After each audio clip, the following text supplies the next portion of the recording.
এই খুফু পিরামিডের এন্ট্রান্স এইটাই।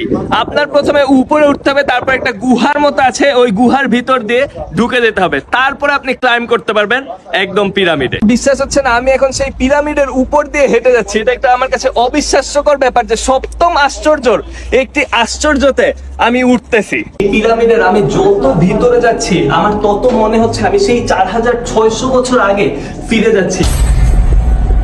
মনে হয় কোনো একটা সুড়ঙ্গ। আমি যেটা বলছিলাম যে অনেক বিজ্ঞানীরা এখনো এগুলা নিয়ে রিসার্চ করতেছে। এই পিরামিডের পুরো রাস্তাটা এরকম নিচু, আপনি দেখেন এভাবে বেন্ড হয়ে হয়ে আপনার যাইতে হবে। কি অবস্থা, ভয়ানক অবস্থা। এত সহজ না, খুবই কষ্টের। আর একটু যদি আপনি পিছলান, এই রাস্তাটা এত পিছলা আপনি পুরো উল্টা পাশে পড়ে যাবেন। আস্তে যাও, এটা বেশি অন্ধকার জায়গা থেকে। এই নিচু হয়ে হয়ে যাওয়া লাগে, ঘাড় অলরেডি ব্যথা হয়ে গেছে, কোমর ব্যথা হয়ে গেছে।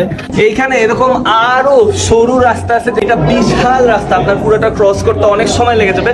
আর দেখতেছেন আমি ঘামাই যাচ্ছি, এই ভিতরটা এত গরম, এখানে মনে হচ্ছে একদম দোজকের আগুনে পুড়ে যাচ্ছে।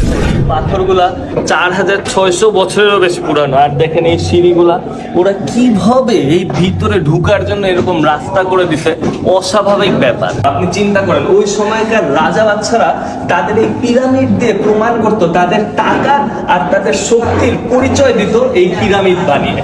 প্রচন্ড গরম, আর আমরা যত উপরে উঠতেছি মনে হচ্ছে গরম যেন আরো বেড়ে যাচ্ছে। কত মানুষ হেঁটে হেঁটে উপরে উঠতেছে, অস্বাভাবিক ব্যাপার। এত সরু, দুইজন যাওয়ার জায়গা নেই, স্টিল মানুষজন উঠতেছে এই গরমের মধ্যে। ঘামায় অবস্থা খারাপ, আর নিঃশ্বাসও বন্ধ হয়ে যায়, কারণ এখানে একদমই অক্সিজেনের অভাব।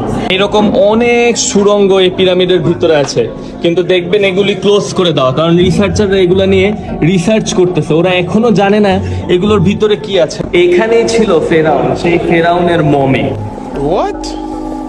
তার একটা কফিন রাখার জন্য কত বড় পিরামিড বানাইছে। বন্ধুরা, পিরামিডের ভিতরে আমরা দেখতে পারলাম বিশাল বড় একটা কক্ষ। এই কক্ষের মধ্যেই রাখা হয়েছিল সেই ফেরাউন খুফুর লাশ। আপনারা যে এই মাটির স্ট্রাকচারটা দেখতে পারতেছেন, এটার ভিতরেই ছিল সেই ফেরাউন খুফুর মামি।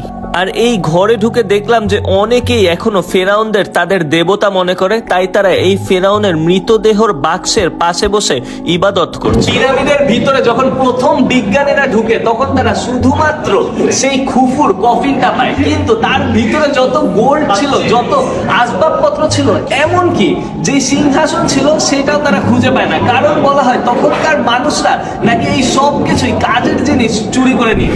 এই পিরামিড থেকে বের হয়ে চোখটা জ্বলে যাচ্ছে, এতক্ষণ অন্ধকারে থেকে তাকাইতেই এখন কষ্ট হচ্ছে।